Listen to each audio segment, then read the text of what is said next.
अब आगे चलते हैं, रोटेशनल पार्टीशन फंक्शन हम निकालते हैं। अब देखिए क्यू रोटेशनल, तो यहाँ पर आपके पास डी जनरेसी भी रोटेशनल होगी और एनर्जी भी रोटेशनल होगी। तो Q rotational is equal to summation G D degeneracy of rotational e to the power minus beta E I करते होते थे, तो आपके पास ई एनर्जी रोटेशनल एनर्जी होगी यहाँ पर, ठीक है। तो अब देखिए, अब रोटेशनल एनर्जी और डी जनरेसी हम कैसे कंक्लूड करते थे, रिजिड रोटेटर से कंक्लूड करते थे क्वांटम मैकेनिक्स में। तो मैंने यहाँ लिख रखी है energy E L is equal to L L plus one H cut square over two I, यहाँ पर आई मूवमेंट ऑफ एनर्जी है, और जी डी जनरेसी हमारे पास G L two L plus one L zero to infinite. Okay, तो क्या rotational हम क्या लिख सकते हैं, ऐसे लेफ्ट में लिखा हुआ मैंने ये, ठीक है, summation L zero to infinite two L plus one e to the power minus beta L L plus one H cut square over two I T. अब देखिए, तो ये समेशन आपके पास अपने आप में इजी नहीं है, इस समेशन को और हम इजी करने के लिए अप्रॉक्सीमेशन अप्लाई करते हैं। देखिए, for the large value of T and for large value of I, तो देखिए टू एल प्लस वन हम मैं यहाँ कर ले, तो टू एल प्लस वन मैं यहाँ चेंज कर लेता हूँ टू एल को, और एल प्लस वन को मैं चेंज कर लेता हूँ एल को, ठीक है, और समेशन आपके पास इंटीग्रेशन चेंज हो जाएगा। तो आपके पास कितना आ जाएगा, देखिए two L plus one two L में चेंज कर दिया, और e to the power beta L L plus one L L square हो जाएगा ओवर टू आईटा। ओके, तो आपके पास ये स्टैंडर्ड इंटीग्रेशन है, इंटीग्रेशन आप लगा दीजिए, सॉल्व हो जाएगा आपके पास ये। तो आपके पास आ गया two I K B T over H cut square, ठीक है। तो देखिए आपके पास क्यू रोटेशनल कितना आ गया, क्यू रोटेशनल अगर हम एच कट स्क्वायर में जो आपके पास उसको एच में चेंज कर लें, तो आपके पास आ जाएगा Q rotational eight pi square I K B T over H square. तो जो क्यू रोटेशनल हमारे पास यहाँ निकल कर आया है, वो आपके पास एटॉमिक एंड मॉलिक्यूलर फिजिक्स की बुक्स में, स्पेक्ट्रोस्कोपी में आपके पास डायरेक्ट भी लिखा हो सकता है, ठीक है, या फिर वो इसमें ड्राइव भी किया हो सकता है। अब आगे चलते हैं हम, if you study diatomic molecule in canonical ensemble, ठीक है, अगर हम डायटोमिक मॉलिक्यूल के बारे में बात कर रहे हैं कैनोनिकल एंसेंबल में, तो आपके पास एक फॉर सिंगल डायटोमिक मॉलिक्यूल, तो एनर्जी जो आपके पास होगी वो ट्रांसलेशनल, रोटेशनल और वाइब्रेशनल का सम होगी, और अगर आपके पास वो सम होगी तो उनका जो पार्टीशन फंक्शन होगा वो प्रोडक्ट का होगा, ठीक है, क्योंकि वो ट्रांजिशनल, क्यों रोटेशनल, क्यों वाइब्रेशनल। ओके, तो क्या आपके पास जो ट्रांजिशनल एनर्जी होगी वो हम देखी थी क्लासिकल आइडियल गैस में निकाली थी वी बाय लैम्डा क्यूब। अगर आपको याद नहीं आ रही तो देख लैम्डा की वैल्यू से आपको याद आ जाएगा, तो आपने वैल्यू, तो मैंने लैम्डा की वैल्यू सब्स्टिट्यूट कर दी है, तो आपके पास V two pi M K B T over H square की पावर 3/2। ओके, यहाँ पर हम नॉन रिजिड डायटोमिक मॉलिक्यूल लेकर चल रहे हैं, जिसके अंदर आपके पास 3 ट्रांजिशनल, 2 रोटेशनल और 1 वाइब्रेशनल होते हैं, जैसे कि हमने थर्मोडायनामिक्स के फर्स्ट लेक्चर में पढ़ा था।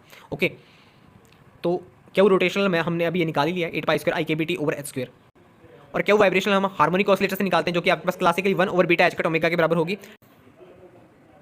Now for single diatomic molecule इन सब का प्रोडक्ट कर दीजिए आप, ठीक है, Q1 में पुट कर दीजिए सारी वैल्यूज, तो सभी वैल्यू सब्स्टिट्यूट हो गई हैं। तो Q1 आपके पास प्रोपोर्शनल आ गया V T की पावर 7/2, और यहाँ से आप एवरेज एनर्जी भी निकाल सकते हैं। तो आप ये अब खूब ही जानते हैं कि एवरेज एनर्जी कैसे निकालनी है, ठीक है, तो 7/2 KBT आ जाएगी आपके पास। अब देखिए ये जो हमने अभी केस किया ना डायटोमिक मॉलिक्यूल का, इसमें स्पिन इंक्लूड्स नहीं थे, ठीक है, अगर आपके पास इसमें स्पिन इंक्लूड कर लिए जाएँ, ठीक है, तो उसका आपके पास क्या इफेक्ट देखने को मिलेगा, ये आगे चलते हैं। So effect of nuclear spin of diatomic molecule, तो यहाँ पर हम हेट्रो और होमो न्यूक्लियर डायटोमिक मॉलिक्यूल्स देखेंगे। पहले हम हेट्रो न्यूक्लियर डायटोमिक मॉलिक्यूल्स देखते हैं। देखिए यहाँ पर जो आई मैं डिनोट कर रहा हूँ वो न्यूक्लियर स्पिन को डिनोट कर रहा हूँ। तो देखिए यहाँ पर हेट्रो न्यूक्लियर डायटोमिक मॉलिक्यूल है, जैसे NaCl, तो दोनों ही आपके पास मॉलिक्यूल्स डिफरेंट है, ठीक है, तो उन दोनों का स्पिन आपके पास अलग अलग I1 एंड I2, तो यहाँ पर नॉन आइडेंटिकल पार्टिकल्स लेके चल रहे हैं हम। ओके, तो नॉन आइडेंटिकल पार्टिकल्स पे कोई रिस्ट्रिक्शन नहीं होता, चाहे वो आपके पास क्लासिकल हो या जब हम न्यूक्लियर स्पिन इंक्लूड करेंगे ना, तो आपके पास रोटेशनल पार्टीशन फंक्शन में जो डीजनरेसी फैक्टर है वो आपके पास मॉडिफाइड हो जाएगा, वो आपके पास चेंज हो जाएगा। देखिए आपके पास एनर्जी कितनी थी, L L plus one H cut square over two I T, जो कि हमने क्वांटम रिजिड रोटेटर से निकाली थी। तो यहाँ पर जो आपके पास न्यूक्लियर स्पिन से ये इंडिपेंडेंट है ना, मैं वापस दिखाता हूँ आपको। ये जो एनर्जी है E L L L plus one H cut square over two I T, ये आपके पास स्पिन से इंडिपेंडेंट है। इसको आप ऐसे एनालॉग कर सकते हैं जैसे कि हम हाइड्रोजन एटम पढ़ते हैं, उसमें आपके पास एनर्जी कितनी आती है -13.6 ओवर एन स्क्वायर, और उसमें डी जनरेसी के आपके पास दो टर्म्स देखने को मिलती हैं, एक एन स्क्वायर और 2 एन स्क्वायर। एन स्क्वायर तो आपके पास विदाउट स्पिन और 2 एन स्क्वायर इंक्लूडेड स्पिन, ठीक है। तो हम यहाँ पर देख सकते हैं कि विदाउट स्पिन और इंक्लूडेड स्पिन आपके पास एनर्जी तो सेम रह रही थी, पर आपके पास डी जनरेसी फैक्टर चेंजेस हो रहे थे आपके पास इसके अंदर, ठीक है, स्पिन इंक्लूड होने से। और एटॉमिक मॉलिक्यूलर फिजिक्स में आप स्पेक्ट्रोस्कोपी में अगर आपको याद होगा, जब आपके पास न्यूक्लियर स्पिन इंक्लूड होता था तो आप J=L+S लिखते थे, और अगर S नहीं होता तो आप उसको J=L हो जाता था, ठीक है। तो जो EL है हमारे पास LL+1 H cut square over 2 आईटा, वो आपके पास J में भी चेंज हो सकता है। सो फॉर आइडेंटिकल पार्टिकल्स आपके पास 2L+1 2 I1+1, तो आपके पास आइडेंटिकल पार्टिकल के भी ये डी जनरेसी काउंट होगी, ठीक है। मैंने कहा था ना आपको डी जनरेसी फैक्टर आपके पास के अंदर मॉडिफाइड हो जाएगा, 2I1+1 2I2+1, और सेम आपके पास वही e to the power minus beta L L plus one H cut square over 2 eta. तो देखिए आपके पास इसके अंदर समेशन में जो टर्म आपके पास है 2I1+1 2I2+1, ये आपके पास बाहर हो जाएगी, और ये समेशन अभी हम कंक्लूड करके आए हैं वो किसके बराबर होगा 8 पाई square I K B T over H square. Okay, अब चलते हैं आगे होमो न्यूक्लियर डायटोमिक मॉलिक्यूल के ऊपर। होमो न्यूक्लियर डायटोमिक मॉलिक्यूल के बारे में बात की जाए तो यहाँ पर आपके पास दोनों ही एटम जो होंगे वो सेम टाइप के होंगे, ठीक है। तो यहाँ पे आइडेंटिकल पार्टिकल का कंसेप्ट आएगा, ठीक है। एटम के बिहेवियर बोसोनिक भी हो सकते हैं एंड फर्मियोनिक भी हो सकते हैं। तो जो आपके पास टोटल वेव फंक्शन होगा वो size space into size spin. यहाँ रिस्ट्रिक्शन है कि Sai total has definite symmetry. Okay, अगर आपके पास न्यूक्लियस जो आप ले रहे हैं मॉलिक्यूल्स वो बोसोन्स हैं, ठीक है, वहाँ पर आपके पास psi total wave function symmetric होता है, और न्यूक्लियस आपके पास फर्मियोन्स हैं तो साई टोटल एंटी सिमेट्रिक होता है। देखिए ये आपने क्वांटम मैकेनिक्स में पढ़ा होगा, अगर नहीं पढ़ा है तो आप यहाँ पर एक बार याद कर लीजिए। If we take spin half particles, अब देखिए अगर हम स्पिन हाफ पार्टिकल्स लेते हैं अब देखिए यहाँ पर मैं केस ले रहा हूँ, अगर हम 2 स्पिन हाफ पार्टिकल से लें, मतलब कि n इक्वल टू 2, स्पिन दोनों का हाफ है आपके पास, तो 2s+1 का स्क्वायर 4 आता है, जिसमें आपके पास क्वांटम हमने देखा था कि 3 सिमेट्रिक थे और एक एंटी सिमेट्रिक था। तो देखो इसको हम कैसे लिख सकते हैं, 2s+1 का होल स्क्वायर, जिसके अंदर s+1 2s+1 ये सिमेट्रिक है और s 2s+1 एंटी सिमेट्रिक है। यहाँ पर आप पुट करके देख सकते हैं, आपके पास सेम ही आएंगे, 3 सिमेट्रिक आएंगे और एक एंटी सिमेट्रिक आएगा फॉर द स्पिन हाफ। ठीक है, तो यहीं पर ही सेम आपके पास यहाँ पर क्या चल रहा है कि आपके पास, तो जब यहाँ पर आइडेंटिकल पार्टिकल हम ले रहे हैं तो यहाँ पर आपके पास स्पिन न्यूक्लियर स्पिन के स्टेट्स में चेंज आएगा।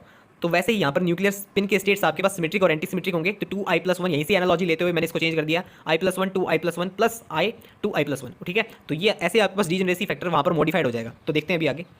तो एल की इवन वैल्यू के लिए आपके पास स्पेस पार्ट सिमेट्रिक होता है, तो आपके पास स्पिन पार्ट उसके लिए जरूर ही क्या होगा, सिमेट्रिक होगा। और अगर आपके पास स्पेस पार्ट सिमेट्रिक होगा तो आपके पास स्पिन भी सिमेट्रिक होना पड़ेगा। ठीक है, क्योंकि टोटल वेव फंक्शन अगर हमें सिमेट्रिक चाहिए, तो देखिए ऊपर आपके पास मैंने लिखा रखा है आपको, इफ न्यूक्लियस बोसोन तो साइड टोटल सिमेट्रिक होता है। ठीक है, तो आपके पास यहाँ पर देखिए आप जो समेशन वाली टर्म है उसके अंदर आपके पास जो चेंजेस आएंगे वो आएंगे i+1 2i+1। ये मैंने कैसे किया, ये आप राइट हैंड साइड में ऊपर देखिए अभी i+1 2i+1 ये सिमेट्रिक के कंट्रीब्यूशन होगा और एंटी सिमेट्रिक का आप भी नोट कर देंगे। ठीक है, अगर आपके पास एल ऑड होता है तो उसमें आपके पास साइज स्पेस एंटी सिमेट्रिक होगा और साइज स्पिन एंटी सिमेट्रिक होगा for total wave function to be symmetric. ऐसे ही अगर आपके पास न्यूक्लियस फर्मियंस होते हैं, तो अब देखिए अगर आप यहाँ पर एल इवन ले रहे हैं फर्मियंस में, तो आपके पास जो डीजनरेसी फैक्टर होगा वो एंटी सिमेट्रिक वाला आएगा। देखिए यहाँ पर जो आईटा आपके पास i 2i+1 वाला है ना, वो आएगा। ठीक है, वो आपके पास यहाँ पर इंक्लूड होगा और आपके पास ऑड में आपके पास क्या कौन सा इंक्लूड होगा, सिमेट्रिक वाला इंक्लूड होगा। ओके, तो ये आप नोट कर लीजिएगा।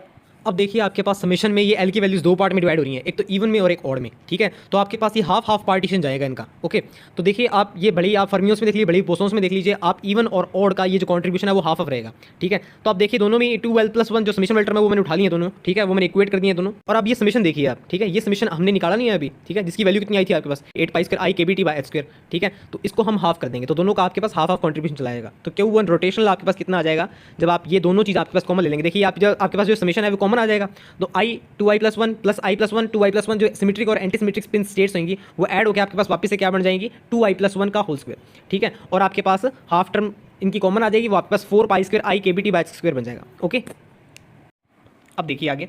Now consider an ideal gas of N diatomic molecule. अगर मैं यहाँ पर क्लासिकल पार्टिकल लूँ, ठीक है, डिस्टिंक्शेबल पार्टिकल है मतलब कि, तो यहाँ पर आपके पास पावर एन कर सकते हैं पार्टीशन फंक्शन का, मतलब कि ट्रांजिशन रोटेशनल वाइब्रेशनल की पावर एन कर सकते हैं। ठीक है, और अगर आपके पास इनडिस्टिंक्शेबल पार्टिकल है तो उसको आप एन फैक्टोरियल से डिवाइड कर दीजिए। ठीक है, तो आपके पास यहाँ पर पार्टीशन फंक्शन सूटेबली डिस्टिंक्शेबल और इनडिस्टिंक्शेबल के लिए निकल आएंगे। आइए अब हम कुछ टर्म्स डिस्कस कर लेते हैं जो कि हमने पहले भी पढ़ी हुई हैं, पर अब हम उन्हें और ज़्यादा एक्सप्लोर करने वाले हैं। जीई जो आपने इनिशियली लेक्चर्स में पढ़ा था, जीई आपके पास density of states, number of energy states per unit energy interval, और जीईडीई आपके पास क्या हो जाएगा, the number of energy states lies in the very small interval E to E plus D. अब देखिए अगर इसका मैं इंटीग्रेशन कर दूँ 0 to ∞, तो आपको क्या मिलेगा, total number of energy states. Okay, F E आगे चल के most probable distribution function, probability या फिर probability of occupancy of level और energy state, energy E, average number of particle in level और energy state of energy E. Okay, अब देखिए F E और जी ई को अगर मैं मल्टीप्लाई कर दूँ तो सिस्टम के एवरेज नंबर ऑफ पार्टिकल्स निकल आएंगे, जो कि आपके पास एक interval E to E plus D E range के बीच में लाई करेंगे। अब जैसे देखिए मैंने इसको लेफ्ट हैंड साइड एक्सप्लेन भी किया है। अब देखिए कितनी स्टेट्स में शो की हैं, 3 स्टेट शो की हैं। अब ई स्टेट में कितने नंबर ऑफ पार्टिकल्स हैं, 2, तो इसको मल्टीप्लाई किया तो हमारे पास 6 बन गया। और आप चेक भी कर सकते हैं कि आपके पास नंबर ऑफ पार्टिकल 6 हैं। अब इसमें एक पर्टिकुलर लेवल की एनर्जी का कॉन्ट्रीब्यूशन मल्टीप्लाई कर दें हम, जैसा कि हमने नीचे मल्टीप्लाई किया हुआ, देखिए जैसे मैं एरो में शो किया ना 2 क्रॉस ई 2 क्रॉस 2 ई, जिस लेवल में जितने नंबर ऑफ पार्टिकल्स है उसके उस नंबर ऑफ पार्टिकल से हमने उस लेवल की एनर्जी का कॉन्ट्रीब्यूशन मल्टीप्लाई कर दिया है, तो जो कि आपके पास रिप्रेजेंट करेगी average energy of the system lies in range E to E plus D, and this is represented by E F E G E D E. Okay, तो ऊपर वाला तो आपके पास average number of particle of the system, नीचे वाला आपके पास average energy of the system lies in the range, range दोनों में सेम ही है। ठीक है, और अगर मैं ऊपर वाले टर्म को इंटीग्रेट कर दूँ 0 to ∞, तो आपके पास क्या निकलेगा, total number of particles of the system. और अगर दूसरी टर्म को मैं अगर मैं इंटीग्रेट कर दूँ 0 to ∞, तो वो आपको देगी द एवरेज एनर्जी और internal energy of the system. Most probable distribution के ऊपर सॉलिड स्टेट में भी क्वेश्चन पूछे गए हैं और स्टैटिस्टिकल फिजिक्स में भी क्वेश्चन पूछे गए हैं।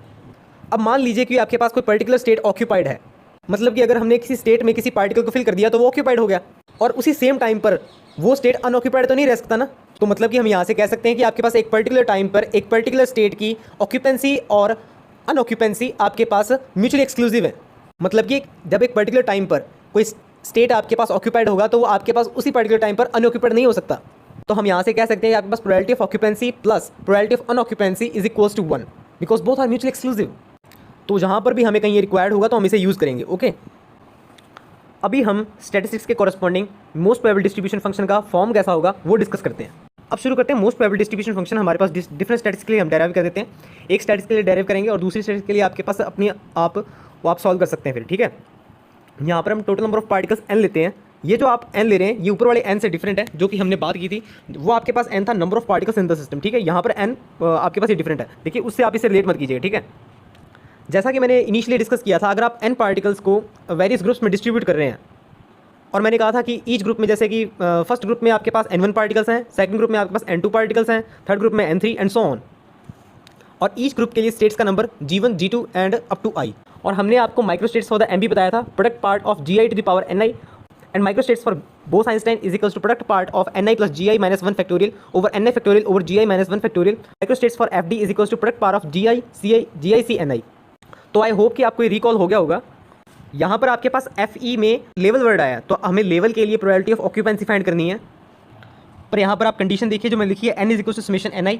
ईच लेवल के लिए आपके पास नंबर ऑफ पार्टिकल्स फिक्स्ड रहेंगे और ऑल ग्रुप के नंबर ऑफ पार्टिकल्स आप ऐड करेंगे तो आपके पास टोटल n पार्टिकल्स आएंगे।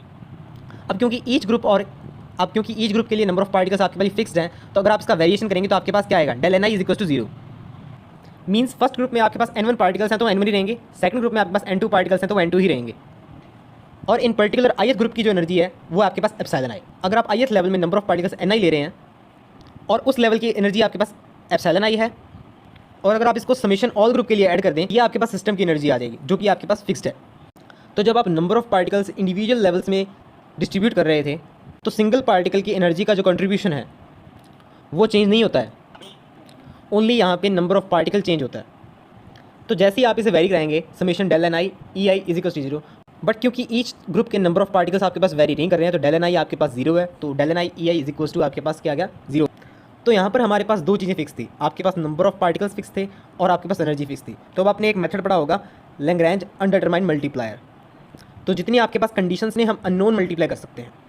तो जैसे कि मैं माइक्रोस्टेट्स फाइंड करता हूँ बोस-आइंस्टाइन के लिए, okay, which is the product of ni plus gi minus 1 factorial over ni factorial over gi minus factorial, okay. अब जैसे कि यहाँ ऊपर वर्ड है मोस्ट प्रोबेबल, तो अगर हम यहाँ पर एंट्रोपी फाइंड करें S is equal to KB L omega से, तो इक्विलिब्रियम में माइक्रोस्टेट्स आपके पास मैक्सिमम होती हैं और इक्विलिब्रियम स्टेट की आपके पास प्रोबेबिलिटी मैक्सिमम होती है। अब क्योंकि प्रोबेबिलिटी मैक्सिमम होगा तो आपके पास एंट्रोपी का कॉन्ट्रीब्यूशन क्या बनेगा, 0 बनेगा। So delta ln of omega is equal to 0। Delta ln omega आपको क्लियर हो गया है कि ये आपके पास भी कंडीशन बनेगी मोस्ट प्रोबेबल वर्ड से ऊपर। अब हम डेल्टा ln ओमेगा के साथ जो दो हमने कंडीशन निकाली है, नंबर ऑफ पार्टिकल्स फिक्स्ड हैं और एनर्जी फिक्स्ड है, delta ln i is equal to 0 and summation delta ni e i is equal to 0, इसके कॉरस्पॉन्डिंग अगर हम अननोन मल्टीप्लाई कर दें तो यहाँ आपके पास लैग्रेंज अनडिटरमाइंड मल्टीप्लायर का कॉन्सेप्ट यूज़ हो जाएगा। तो ये मैंने आपको बता दिया है कि if we will find entropy then in equilibrium state probability maximum then S is equal to KB ln omega is equal to 0। Now by Lagrange undetermined multiplier delta ln omega minus alpha, हमने वो unknowns multiply कर दिए हैं यहाँ पर, ठीक है।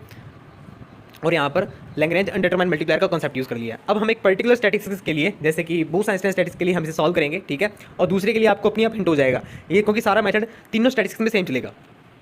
तो मैंने बोस-आइंस्टाइन के लिए माइक्रोस्टेट सब्स्टिट्यूट कर दिए हैं, delta summation ln ni plus gi minus 1 factorial and over ni factorial gi minus 1 factorial, okay. तो देखिए इसका अप्रॉक्सीमेशन कर लेता हूँ मैं, ni plus gi minus 1 we will write ni plus gi and gi minus 1 will be gi। तो देखिए अब इसे सब्स्टिट्यूट कर दिया है। अब स्टेलिंग फॉर्मूला लगेगा, ठीक है। मैं आपको बताया तो मैं ऐसे डिक्टेट कर देता हूँ, आप देख लीजिएगा। इसके अंदर सिंपल स्टेलिंग फॉर्मूला लग रहा है इसके अंदर। देखिए पहले तो इसके अंदर इसने लॉ की प्रॉपर्टी यूज़ की है, ठीक है। लॉ की प्रॉपर्टी से इसने इसे सेग्रीगेट कर लिया है, उसके बाद इसने इंडिविजुअली स्टेलिंग फॉर्मूला लगाया है, ओके।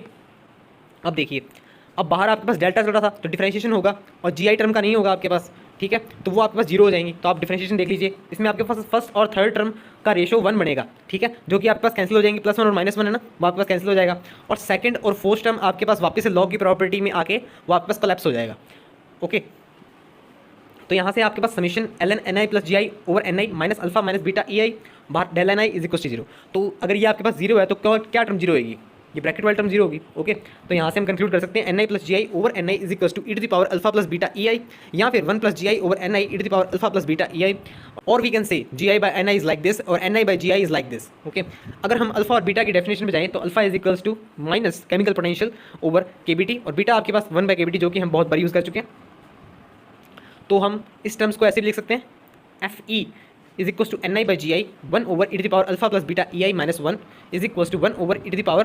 अब अल्फा और बीटा की मैंने वैल्यू सब्स्टिट्यूट कर दी है, ठीक है। तो आपके पास इस फॉर्म में भी आप देख सकते हैं most probable distribution function for the Bose Einstein statistics.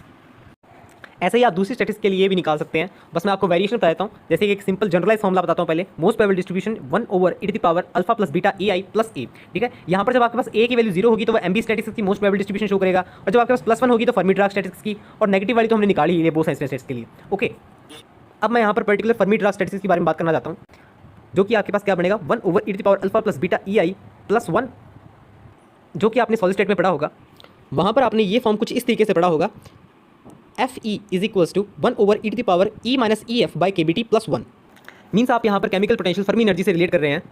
आइए अब तीनों स्टैटिस्टिक्स को कंपेयर कर देते हैं। मैक्सवेल बोल्ट्जमैन स्टैटिस्टिक्स, जैसे कि इस यहाँ पर आपके पास क्या होते हैं, डिस्टिंक्शेबल पार्टिकल होते हैं, तो applicable to spinless and distinguishable particle और classical identical particles. Bose Einstein statistics applied to identical bosons, Fermi Dirac statistics apply to identical fermions. अब आपने मोस्ट प्रोबेबल डिस्ट्रीब्यूशन फंक्शन निकाला था, वो भी हमने यहाँ पर नोट कर दिया है, ओके। तो उसकी डिफरेंट फॉर्म्स यहाँ पर हमने नोट डाउन कर दी हैं। तो जब हम प्रोबेबिलिटी ऑफ ऑक्यूपेंसी को एवरेज नंबर ऑफ पार्टिकल से रिलेट करेंगे, तो किसी भी पर्टिकुलर स्टेट के अकॉर्डिंग अगर टेम्परेचर को चेंज करते हैं, ठीक है, तो प्रोबेबिलिटी ऑफ ऑक्यूपेंसी की वैल्यू फिक्स होने से एक्सपोनेंट भी फिक्स होगा। तो जो आपके पास जो एप्सिलॉन वैल्यू एक्सपोनेंट में, वो टी चेंज होने से चेंज नहीं होती है, ठीक है। केमिकल पोटेंशियल म्यू चेंज होता है, और ये ऐसे चेंज होता है कि आपके पास मोस्ट प्रोबेबल डिस्ट्रीब्यूशन अनचेंज रहे, ठीक। तो यहाँ पर जैसे जैसे आप टेम्परेचर इंक्रीज़ करेंगे, क्योंकि आप यहाँ पर तो एप्सिलॉन चेंज नहीं हो सकता, अनचेंज आपके पास, तो म्यू को डिक्रीज़ होना पड़ेगा, क्योंकि उसके पास पहली नेगेटिव है, ठीक है, जिससे कि आपके पास ई माइनस म्यू की वैल्यू इवेंचुअली क्या करेगी, इंक्रीज़ करेगी, ओके। तो यही वेरिएशन आपके पास चलेगा कि आपके पास जैसे जैसे टेम्परेचर इंक्रीज़ होता है, आपके पास म्यू केमिकल पोटेंशियल डिक्रीज़ होता है, ठीक है। यही हम तीनों में लिख दिया। अब देखिए जो आपके पास म्यू की वैल्यू है, वो आपके पास यहाँ पर एमपी स्टैटिस्टिक्स में ज़्यादा नेगेटिव होती है as compare to Bose Einstein statistics, okay.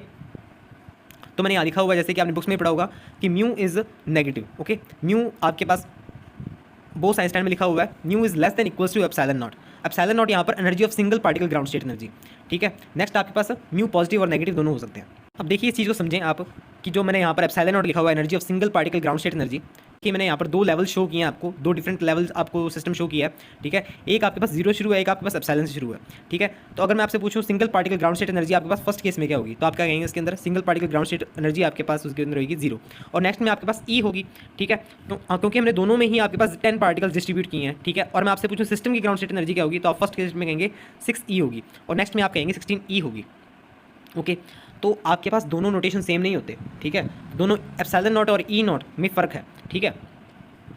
अब देखिए आप यूज़ तो कर रहे हैं बोस-आइंस्टाइन स्टैटिस्टिक्स, ठीक है, और आप ग्राउंड स्टेट एनर्जी 0 ले रहे हैं, ठीक है, जो कि आपके पास पॉसिबल नहीं हो सकता, ठीक है। तो यहाँ पर हम सेमी क्लासिकल अप्रोच लेके चल रहे हैं बोस-आइंस्टाइन स्टैटिस्टिक्स। अगर क्वांटम स्टैटिस्टिक्स में अगर हम बात कर रहे हैं, ठीक है, so epsilon not equals to 0 Heisenberg uncertainty principle not consider, and when it is not equals to 0 Heisenberg uncertainty principle consider. That's why mu less than equals to 0 for Bose Einstein semi classical approach, okay. तो यहाँ से आप समझ सकते हैं कि जब आपके पास ई नॉट इक्वल्स टू 0 है, एप्सिलॉन नॉट इक्वल्स टू 0 है, Heisenberg uncertainty principle not consider, तो उसके लिए आप क्या होगा कि म्यू की वैल्यू को और नेगेटिव होना पड़ेगा, और वो आपके पास एमबी स्टैटिक्स में भी हो सकता है और बोस-आइंस्टाइन स्टैटिक्स में भी हो सकता है। अब नेक्स्ट हम फैक्टर पढ़ते हैं डीजेनरेसी डिस्क्रिमिनेंट फैक्टर, जो कि आपके पास N lambda cube N by V, N यहाँ पर क्या है आपके पास number of particles per unit volume means particle density, और लैम्डा जो हमने पहले डिस्कस किया हुआ है mean thermal de Broglie wavelength h/√2π mkBT, और यहाँ पर क्यूब दे रखा है। तो एन लैम्डा क्यूब आपके पास डीजेनरेसी डिस्क्रिमिनेंट फैक्टर है। देखिए ये मैं कहाँ से आया मैं आपको बताता हूँ पहले। जैसे कि हमने क्लासिकल आइडियल गैस डिस्कस की थी, तो वहाँ पर हमने प्रेशर और एनर्जी निकाली थी, तो आपके पास mkBT/v और एनर्जी आपके पास 3/2 mkBT, आपको याद होगा ये, ठीक है। अगर हम क्वांटमली इस चीज़ को निकालें, क्वांटम आइडियल गैस अगर निकालें, तो आपके पास mkBT/v और अंदर आपके पास एक सीरीज़ बनेगी, वो आपके पास सीरीज़ होगी एन लैम्डा क्यूब की सीरीज़ बनेगी, मतलब कि एन लैम्डा क्यूब की पावर 1 एन लैम्डा क्यूब की पावर 2, ठीक है। तो आपके पास सीरीज़ बनेगी। तो देखिए यही आपके पास एनर्जी के लिए बनेगी।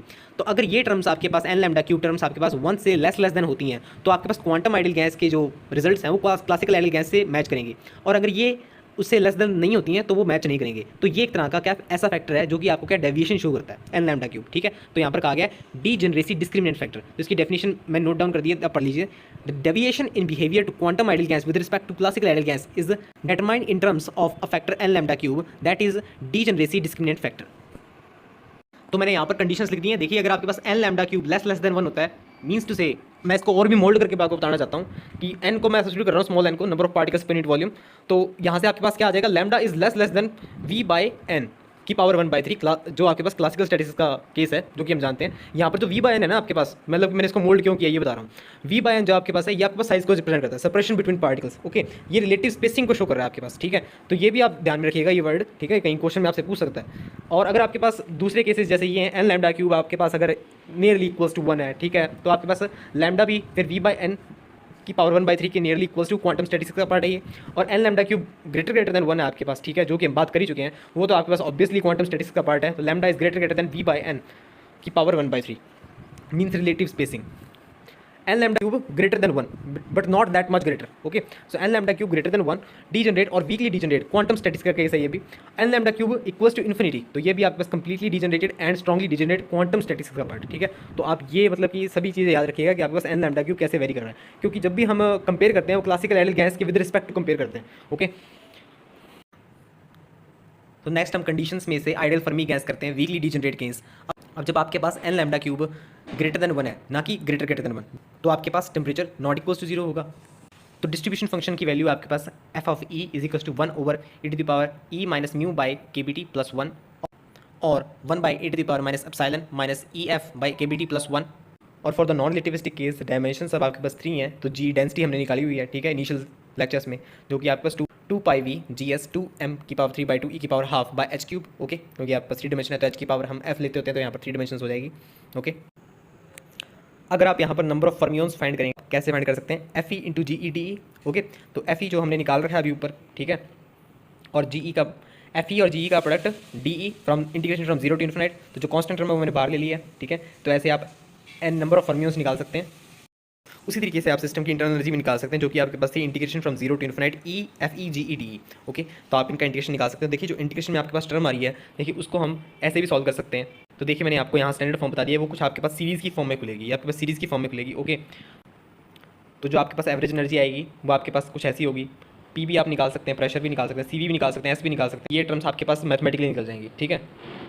रिकॉल करें जब आप सॉलिड स्टेट में किसी क्रिस्टल के लिए स्पेसिफिक हीट का डिपेंडेंसी पढ़े होंगे एट लो टेम्परेचर लिमिट, क्योंकि आपके पास टी स्मॉल है तो हायर पावर्स को हम नेगलेक्ट कर सकते हैं उस केस में। तो उस टाइम आपके पास सी के लिए जो डोमिनेंट टर्म बनेगा वो टी बनेगा ओनली। तो आपने एक फॉर्म पढ़ा होगा, C we is equal to alpha T plus beta T cube for the crystal. तो क्रिस्टल में आपके पास 2 टाइप की स्पेसिफिक हीट होती है। फर्स्ट आपके पास specific heat due to lattice, जो हम बीटा टी क्यूब से रिप्रेजेंट करते हैं, और जिसमें आप डिवाइड थ्योरी यूज़ करते हैं, और electron specific heat means alpha T वाली। तो इलेक्ट्रॉनिक स्पेसिफिक हीट यहाँ पर इलेक्ट्रॉन फर्मियन है, तो उस चीज़ का डिपेंडेंसी आपको यहीं पर ही शो हो रहा है, जैसे कि हमने यहाँ पर शो किया ना, C we is equal to alpha T, और हम कर किसके लिए रहे थे, ये आपके पास फर्मी गैस के लिए कर रहे थे। तो यहाँ से आप इसको रिलेट भी कर सकते हैं। मामले मैंने ऊपर लिखे हैं, ये आपको याद करने की जरूरत नहीं है, ये बस आपको इनका रिलेशन कैसे बैठता है टेम्परेचर के साथ वो आपको पता होना चाहिए थोड़ा बहुत, ठीक है, इनको याद करने की जरूरत नहीं है। अभी नेक्स्ट क्वेश्चन देखिए आप, the specific heat of an ideal Fermi gas in 3 dimension at very low temperature T varies as. तो देखिए हमने अभी देखा था कि आपके पास CV कैसे वेरी करता है। CV आपके पास at low temperature limit alpha T plus beta T cube मैंने आपको शो किया था सॉलिड स्टेट की एनालॉजी लेते हुए, ठीक है। तो 3 डायमेंशन में आपके पास टी की पावर 3, ठीक है, तो डी ऑप्शन करेक्ट बैठता है इसके अंदर, क्योंकि वो 3 डायमेंशन के अंदर पूछ रहे हैं ना, तो यहाँ पर टी की पावर 3 हो जाएगा। नेक्स्ट हम स्टडी करते हैं आइडियल बोस गैस। तो आइडियल बोस गैस में आपके पास 2 टॉपिक्स होते हैं, black body radiation and Bose Einstein condensation. तो ideal Bose gas, consider gas of N non interacting bosons with spin as filled in a 3D container of volume V at temperature T। तो most probable distribution तो हमने पढ़ा ही था, हमने drive ही किया था ना, सच्ची है। तो F of E is equal to 1 over E to the power E epsilon minus mu by के बी टी माइनस 1। तो जैसे कि हम 2 टॉपिक्स के बारे में बात करते हैं यहाँ पर, BBR एंड BEC। ओके, तो पहले चलते हैं ब्लैक बॉडी रेडिएशन की तरफ। Black body, a body that absorb all the radiation incident on it and emits all the radiation at a higher temperature. ये आप कोई भी क्वांटम मैकेनिक्स की किताब उठाएंगे, वहाँ पर जो शुरुआत होगी वो ब्लैक बॉडी रेडिएशन से होगी, तो उसको हम यहीं पर कवर कर लेते हैं। तो ब्लैक बॉडी तो आप सभी जानते हैं, ये आप अपनी 10th क्लास से पढ़ रहे होंगे इसकी डेफिनेशन। एक ऐसी बॉडी जो सभी रेडिएशन एब्जॉर्ब कर लेती है जो भी उसके ऊपर फॉल करती है, ठीक है, at higher temperature. Emissive power और इमिटेंस, इसकी डेफिनेशन भी देख लीजिए आप। द एनर्जी एमिटेड और radiated per unit area per unit time at a particular temperature is called emissive power. Monochromatic और स्पेक्ट्रल एमिसिव पावर ई, इसे आप ई लैम्डा शो कर लीजिए और ऊपर वाले को ई से शो कर लीजिएगा, ठीक है। The energy emitted per unit area per unit time at a particular wavelength at a particular temperature, ठीक है, यहाँ पर पर्टिकुलर वेवलेंथ भी वर्ड ऐड किया दिया गया है, ठीक है, तो आप ये ध्यान रखिएगा। नेक्स्ट आपके पास देखिए, पहले हम एब्जॉर्बिव पावर देखते हैं। The ratio of the energy absorb per unit time to energy incident per unit time on a body. तो ये आपके पास एक रेशो है, किस चीज़ का रेशो है आपके पास ये कि कितनी एनर्जी आपके पास अब्जॉर्व होती है per unit time to energy incident, तो कितनी एनर्जी उसके ऊपर इंसिडेंट हुई थी, ठीक है, कितनी एनर्जी अब्जॉर्व हुई है टू दी कितनी एनर्जी उसके ऊपर इंसिडेंट हुई थी पर यूनिट टाइम, ठीक है। अब यहाँ पर आपके पास यूँ भी पूछा जा सकता है कि स्पेक्ट्रल अब्जॉर्प्टिव पावर क्या होती है। स्पेक्ट्रल अब्जॉर्प्टिव पावर में आपके पास क्या आ जाए, ratio of the energy absorbed per unit time to energy incident per unit time at particular wavelength for a body is called spectral absorptive power. Okay, इसको हम रिप्रेजेंट करेंगे ए लैम्डा से। अब बात करते हैं इमिसिविटी की। इमिसिविटी आपके पास ratio of emissive power of the body at a particular temperature to emissive power of a perfect black body. Okay, तो इमिसिव पावर हमने क्या बात की थी, इमिसिव पावर आपके पास ई कहा था हमने, ठीक है, और इसको हमने ई लैम्डा शो किया, ठीक है। मोनोक्रोमैटिक और स्पेक्ट्रल इमिसिव पावर को हमने ई लैम्डा से डिनोट किया, ठीक है, ऊपर वाले को हमने ई से डिनोट किया, इसको आप थोड़ा सा करेक्ट कर लीजिएगा। The ratio of the emissive power of the body at a particular temperature to emissive power of the perfect black body. Perfect black body आपके पास उसकी आपके पास क्या इमिसिव पावर बिग ई है, ठीक है। तो जब आपके पास emissive power of a body is equals to black body which means small E is equals to big E, okay, तो आपके पास उस टाइम इमिसिविटी का रेशियो क्या आ जाएगा, 1 आ जाएगा। मीन्स टू से आपके पास जो बॉडी है वो परफेक्टली ब्लैक बॉडी है। नेक्स्ट आप कुछ और डेफिनेशन देखिए। Luminosity, the total energy emitted per unit time by body is called luminosity of that body. Okay, solar constant, in the absence of atmosphere the energy of the sun rays per unit time per unit area incident on a perpendicular surface placed at average distance of earth from sun is called solar constant। Okay, तो मैंने यहाँ पर एक सन show कर रखा है जिसका radius small और है, ठीक है। तो आपके पास इन दी एब्सेंस ऑफ एटमॉस्फेयर जो आपके पास सन रेज से एनर्जी इमिटेड हो रही है per unit area per unit time, वो आपके पास इंसिडेंट कहाँ पर होती है, अर्थ के ऊपर। तो जब वो इंसिडेंट होगी आपके पास वो अर्थ के परपेंडिकुलर होगी, तो हम कहते हैं कि वो आपके पास at the perpendicular surface it is incidenting. Okay, तो उस एनर्जी को हम क्या कहते हैं, solar constant. Solar constant is 1.937 cal by centimetre square per minute और 1367 वॉट पर मीटर स्क्वायर। जैसे मैं पहले बता चुका हूँ, स्मॉल आर यहाँ पर रेडियस ऑफ सन है, बिग आर यहाँ पर average distance of earth from sun. अब जो आपके पास एनर्जी इमिट हो रही है सन से per unit area per unit time by sun, वो आप स्टीफन लॉ से क्या लिख सकते हैं, सिग्मा T4, ठीक है। तो आपके पास जो एनर्जी इमिट हो रही है पर यूनिट टाइम, अगर मैं यहाँ पर unit area right side multiply कर दूँ तो आपके पास पर यूनिट एरिया कैंसिल आउट हो जाएगा ना, तो आपके पास सिग्मा T4 इंटू 4πr²। तो आपको देखिए स्मॉल आर आपके पास सन का रेडियस कितना आर है, तो उसका आपके पास एरिया कितना हो जाएगा 4πr²। अब ये आपके पास इंसिडेंट कहाँ हो रही है, अर्थ के ऊपर। Okay, energy incident per unit time, तो इसको भी हम वैसे लिख लेते हैं, the energy incident per unit time is equals to s cross 4πr²। Okay, now the energy emitted per unit time when equals to energy incident per unit time, then we will equate both the equations equal, then T4 equals to s by sigma r by small r का square the whole 1/4। Okay, तो आइए अब Stefan's law भी पढ़ लेते हैं। The energy emitted per unit area per unit time by perfect black body is directly proportional to fourth power of its absolute temperature, so I proportional to T की power 4, I is equals sigma T4 and we will also include for generalized epsilon where epsilon is 1 for the perfect body, otherwise it lies between 0 to 1। Okay, यहाँ पर sigma आपके पास Stefan's constant है जिसकी वैल्यू 5.67 × 10⁻⁸ watt by per metre square kelvin की power 4। Okay, Kirchhoff's law discuss करते हैं हम। Kirchhoff's law, the ratio of emissive power, तो देखिए हमने पढ़ा था ना emissive power to absorptive, emissive power पढ़ा था, अब्जॉर्प्टिव पावर पढ़ा था। The ratio of emissive power to absorptive power at a particular wavelength, देखिए बोल रहा है पर्टिकुलर वेवलेंथ एंड टेम्परेचर, मतलब कि जरूर ही ई लैम्डा और ए लैम्डा के बारे में बात कर रहा है, ठीक है। The ratio of emissive power आपके पास पर्टिकुलर वेवलेंथ और पर्टिकुलर टेम्परेचर पे क्या थी, ई लैम्डा, और अब्जॉर्प्टिव पावर आपके पास क्या थी, ए लैम्डा, ठीक है, at particular wavelength and particular temperature. So the ratio of emissive power to absorptive power at particular wavelength and temperature are same for all bodies. Okay, and is equal to emissive power of a perfect black body at that wavelength and temperature. तो देखिए मैंने यहाँ पर ले लिया E lambda by A lambda, तो हमने हर body का जो हमारे पास रेशो था ये किरचॉफ लॉ के according emissive power by absorptive power at particular temperature and particular wavelength, इसका रेशो आपके पास किसके बराबर है, is equal to the emissive power of perfect black body, ठीक है। तो emissive power of perfect black body at particular wavelength and temperature के इक्वल होगा आपके पास। Stefan Boltzmann law, the energy radiated per unit area per unit time by body, ठीक है। तो ये आपको क्या रिप्रेजेंट करती है, इंटेंसिटी प्रोपोर्शनल टू T की पावर 4 माइनस T नॉट की power 4। Okay, where T is absolute temperature of the body and T naught is absolute temperature of the surrounding. We also generalize this for I is equals to E sigma T की power 4 minus T naught की power 4, where sigma is a Stephen Boltzmann constant and epsilon is, we know that is 1 for the black body and is lies between 0 to 1 for the all the bodies. Newton's law of cooling, if T is slightly different from T naught, T is equals to T naught plus delta T is equals to T minus T naught is equals to T, तो आपके पास ये Newton's law of cooling के around I intensity proportional to T की power 4 minus T naught की power 4। अच्छा, थोड़ा सा और सॉल्व किया जाए तो देखिए T की वैल्यू में सब्सिट्यूट कर दिए, वहाँ से T की वैल्यू आपके पास कितनी आएगी, T नॉट प्लस T, तो मैं सब्सिट्यूट कर दिए, यहाँ से आपके पास T नॉट कॉमन लिया, T नॉट की पावर 4 और एंड में आपके पास I proportional T minus T naught. Okay, laws find करने के लिए आपको एक पर्टिकुलर रेंज और फ्रिक्वेंसी के लिए एनर्जी डेंसिटी फाइंड करनी है, और एनर्जी फाइंड करने के लिए यहाँ पर आपको फिर से रिक्वायर्ड होगा डेंसिटी का कंसेप्ट और डिस्ट्रीब्यूशन फंक्शन का। तो डिस्ट्रीब्यूशन फंक्शन हम यहाँ पर जैसे कि ब्लैक बॉडी के लिए फाइंड कर रहे हैं, तो radiation of black body means यहाँ पर फोटोन का कॉन्सेप्ट आएगा। Photon gas, group of photons at a particular temperature. Photon के लिए आप एनर्जी मोमेंटम रिलेशन यूज़ करते हैं, E is equals to c p, epsilon is equals to c p. Distribution 1 over exponential epsilon over KBT minus 1। यहाँ पर black body के लिए आपके पास म्यू की वैल्यू 0 होती है, और इस एनर्जी मोमेंटम रिलेशन के लिए अगर आप 3 डायमेंशन का कॉन्सेप्ट ले रहे हैं तो यहाँ से 3 डायमेंशन में हम डेंसिटी ऑफ स्टेट्स के लिए क्लियर हो जाएंगे, 8 pi we epsilon square over h cube over c cube. ठीक है, तो हमने यहाँ पर p की वैल्यू को E by epsilon bye c substitute कर दिया है। ठीक है, डेंसिटी ऑफ स्टेट्स आपने बहुत बार निकाला हुआ है अब तो। Now we know how to find the number of energy states lies in the range of energy E to E plus D e D e 8 pi we epsilon square over h cube c cube d ई।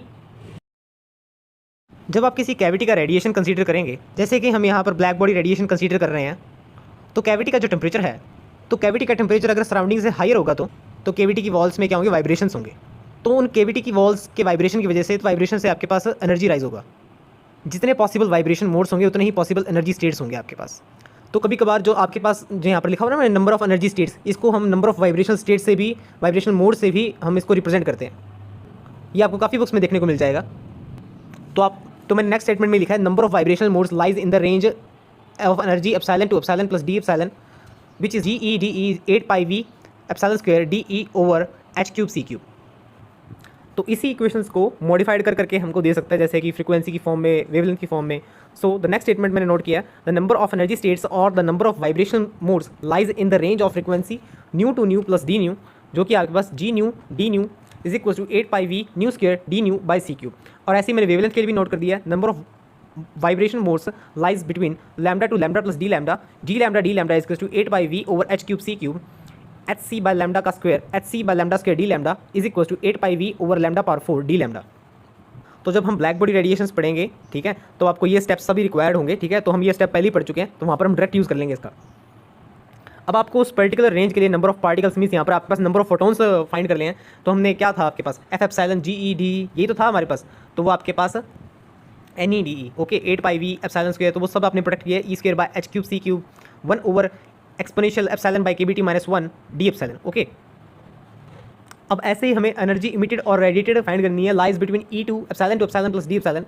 वो हम कैसे find कर सकते हैं, हम इसको FEGED को epsilon से मल्टी प्रोडक्ट करके, तो आपके पास वो आ जाएगा 8 pi we epsilon cube over h cube c cube e the power epsilon by KBT minus 1 D epsilon. Okay, अब आपको एक्सप्रेशन फाइंड करना है प्लांक स्पेक्ट्रल डिस्ट्रीब्यूशन। तो प्लांक्स एक्सप्रेशन को आप अगर वापस से रिकॉल करें तो आपके पास वो एनर्जी डेंसिटी से रिलेटेड है for the range of values in terms of frequency और इन टर्म्स ऑफ वेवलेंथ। जो मैंने ऊपर टर्म लिखी थी आपके पास, वो आपके पास एनर्जी के लिए थी, तो एनर्जी डेंसिटी में कन्वर्ट करने के लिए मैंने उसे वॉल्यूम से डिवाइड कर दिया। ओके, तो आपके पास वो कितनी आ जाएगी, देखिए वॉल्यूम से डिवाइड कर दिया तो आपके पास वी टर्म नहीं आएगा, बस ऊपर 8 pi epsilon cube over D epsilon over h cube c cube e to the power epsilon by KBT minus 1।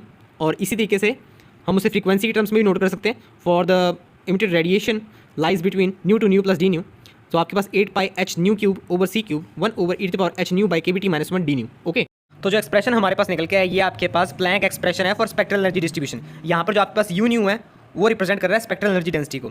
यहाँ पर स्पेक्ट्रल वर्ड इसलिए यूज़ किया जा रहा है क्योंकि ये पर्टिकुलर फ्रीक्वेंसी के लिए है। ओके, तो मैं नेक्स्ट पेज पर आपके पास एनर्जी डेंसिटी नोट कर रहा हूँ। ओके, तो स्पेक्ट्रल एनर्जी डेंसिटी आप ऐसे लिख सकते हैं। ओके, इसी को आप अगर वेवलेंथ की टर्म्स में लिखेंगे तो आप इस तरीके से लिख सकते हैं, u lambda d lambda is equal to 8 pi HC over lambda power 5 1 over e to the power HC by lambda KBT minus 1 D lambda. Okay, तो यहाँ से भी आप स्पेक्ट्रल एनर्जी डेंसिटी निकाल सकते हैं इन टर्म्स ऑफ वेवलेंथ। तो ये आपके पास प्लैंक एक्सप्रेशन आ गए हैं। तो अब ये जो प्लैंक एक्सप्रेशन है आपके पास फ्रीक्वेंसी एंड वेवलेंथ की ऑल टाइप ऑफ वैल्यूज़ के लिए वैलिड है ये। ठीक है, अगर हम यहाँ पर फ्रीक्वेंसी एंड वेवलेंथ की लिमिटिंग वैल्यूज़ की कंडीशन अप्लाई करेंगे तो आपको 2 डिफरेंट एक्सप्रेशन ड्राइव हो जाएंगी, जिससे कि आप जानते होंगे रेले जीन्स और एक वेन्स एक्सप्रेशंस। ओके, देखिए मैंने वैसे यहाँ पर तो क्वांटाइजेशन का कॉन्सेप्ट यूज़ किया है। ठीक है, अगर वाइब्रेशन की एनर्जी क्वांटाइज नहीं होती, कंटिन्यूस होती, तब आपको ये एक्सप्रेशन ड्राइव ना होते। ओके, तो मैं यहाँ पर प्लांक एक्सप्रेशन से ही आपको वेन्स और रेले जीन्स के कॉन्सेप्ट को इंट्रोड्यूस कराऊंगा। तो क्लासिकल के थ्रू नहीं चलेंगे हम, क्वांटम के थ्रू हम रेले और वेन्स के कॉन्सेप्ट को समझेंगे। ओके, तो आइए अब हम दोनों केस डिस्कस कर लेते हैं रेले जीन्स और वेन्स के लिए। तो पहले हम डिस्कस करते हैं रेले जीन्स लॉ। तो जब आप smaller frequency and large wavelength लेंगे तो आपके पास रेले जीन्स का कंसेप्ट आएगा। तो देखिए h new by KBT 1 less than 1 and HC by lambda KBT is less than 1। तो आपके पास ये दोनों कंडीशन आपको इन फॉर्मुलाज में सब्स्टिट्यूट करनी है जो आपके पास ब्रैकेट में आपको दिख रहे हैं। तो देखिए जो आपके पास दोनों में ही आपके इसके अंदर जो एक्सपोनेंशियल टर्म है उसे आप एक्सपेंड कर दीजिए, ठीक है। तो दोनों में ही आपके पास शुरुआत में क्या आएगा, 1 आएगा, तो 1 आपके पास -1 से कैंसिल हो जाएगा। और जो हायर टर्म्स होंगी आपके पास दूसरी टर्म आएगी एच न्यू बाई के बी टी, उसके बाद आपके पास एच न्यू बाई के बी टी की हायर टर्म्स आएंगी, जो कि आपके पास क्या होंगी, डिमिनिश हो जाएंगी, क्योंकि हम कह रहे हैं ना कि एच न्यू बाई के बी टी आपके पास क्या है, लेस देन 1 है। तो नीचे जो आपके पास एच न्यू है वो आपके पास ऊपर वाले एच न्यू से कैंसिल हो जाएगा, ठीक है। ऊपर न्यू स्क्वायर रह जाएगा, तो आपके पास ऊपर आ जाएगा 8 पाई न्यू स्क्वायर के B T over C cube. Okay, तो वही मैंने यहाँ पर लिखा हुआ है 8 pi K B T nu square over C cube, ठीक है।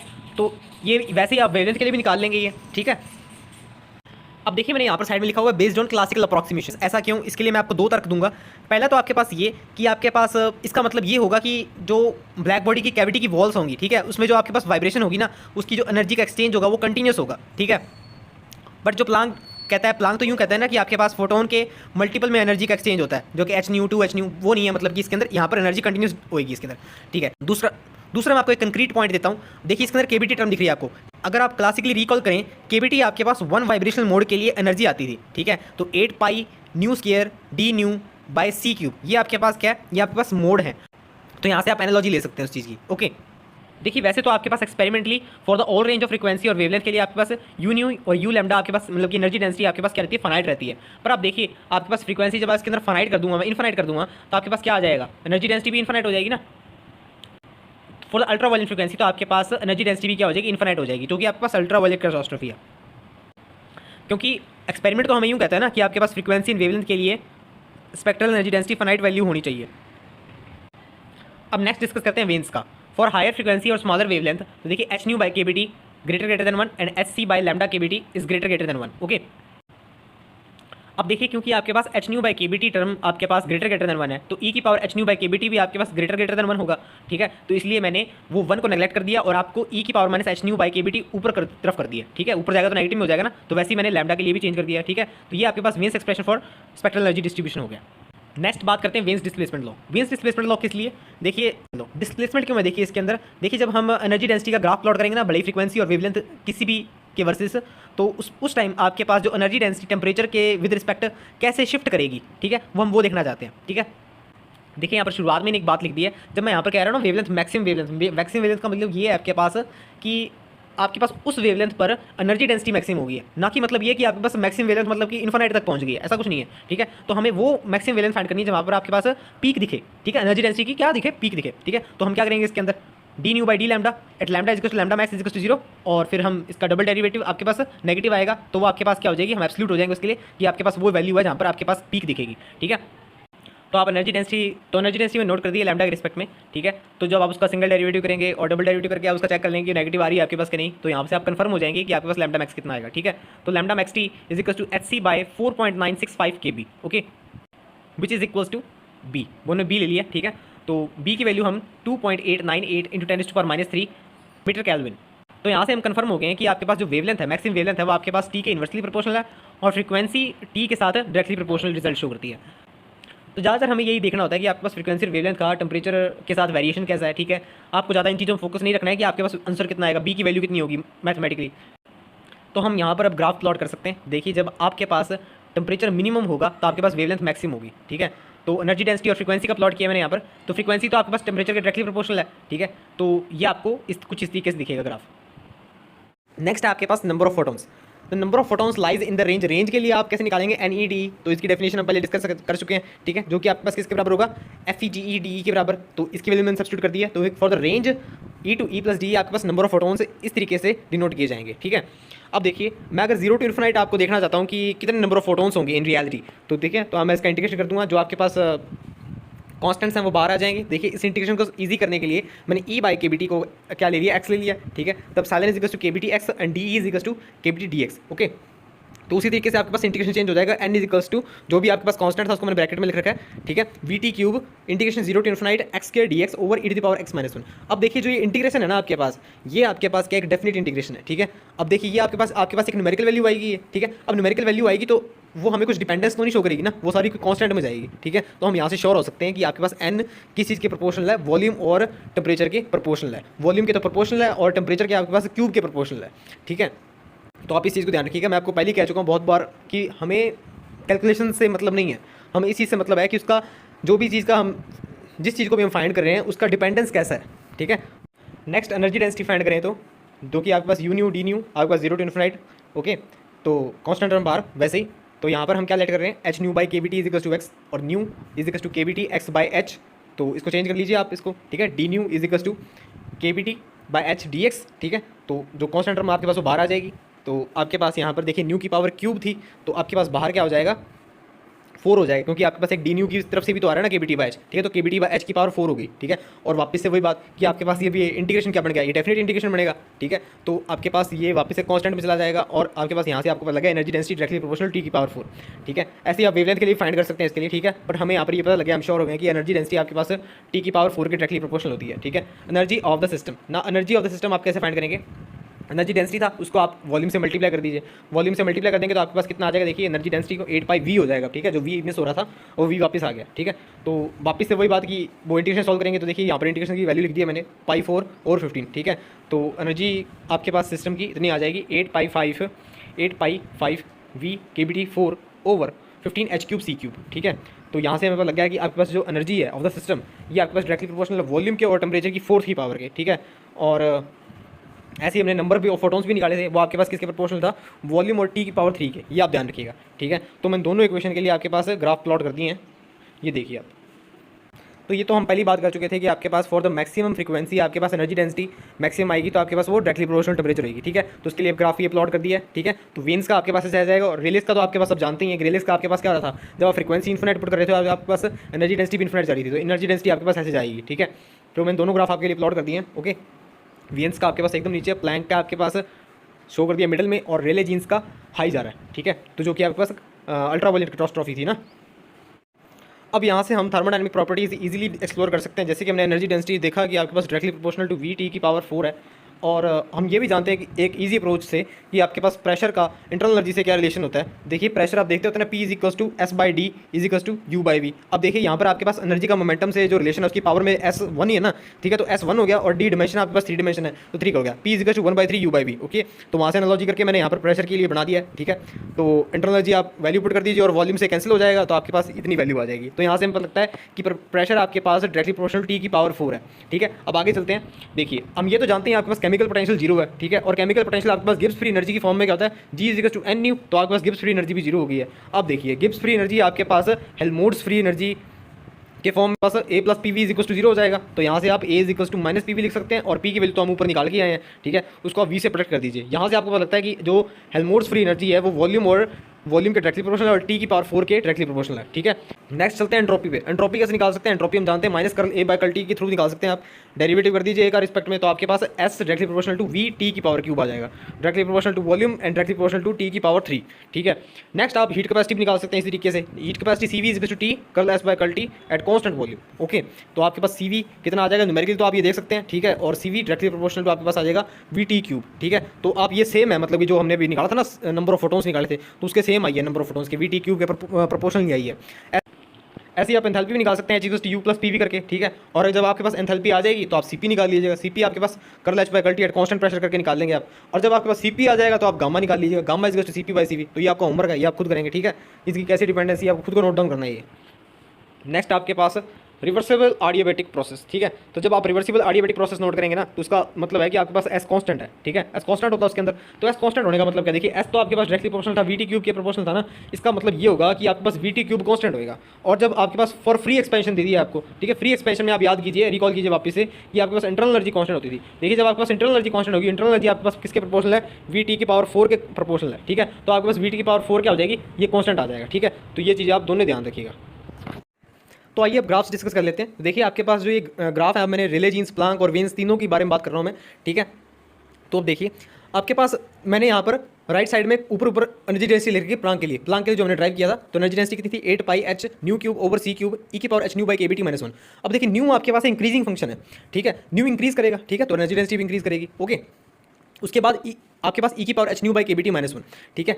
ये आपके पास क्या होगा, देखिए ई की पावर एच न्यू बाई के बी टी भी बढ़ेगा जैसे जैसे न्यू बढ़ेगा, ठीक है। एक्सपोनेंशियल में भी तो आपके पास फ्रीक्वेंसी है, तो आपके पास वो बढ़ेगा, पर 1 ओवर ई की पावर एच न्यू बाई के बी टी आपके पास फैक्टर वो तो डिक्रीज करेगा ना, तो उससे क्या एनर्जी डेंसिटी आपके पास डिक्रीज करेगी, ठीक है। तो आपको एक इंक्रीजिंग और डिक्रीजिंग ग्राफ देखने को मिलेगा। अब बात करते हैं रेले जीन्स में। रेले जीन्स में आपके पास energy density directly proportional to nu square थी, ठीक है। अब न्यू स्क्वायर के डायरेक्टली प्रोपोर्शनल थी, तो आपके पास उसके अंदर एक्सपोनेंशियल टर्म तो है नहीं, ठीक है। तो इनिशियली आपके पास वो प्लैंक से कॉन्साइड करेगा, पर उसके बाद वो एक स्लाइड पकड़ जाएगा और वो इन्फिनिटी को अप्रोच करेगा, जो कि इम्पॉसिबल है, वो कैटास्ट्रॉफी है। नेक्स्ट आप देखिए वेन्स का।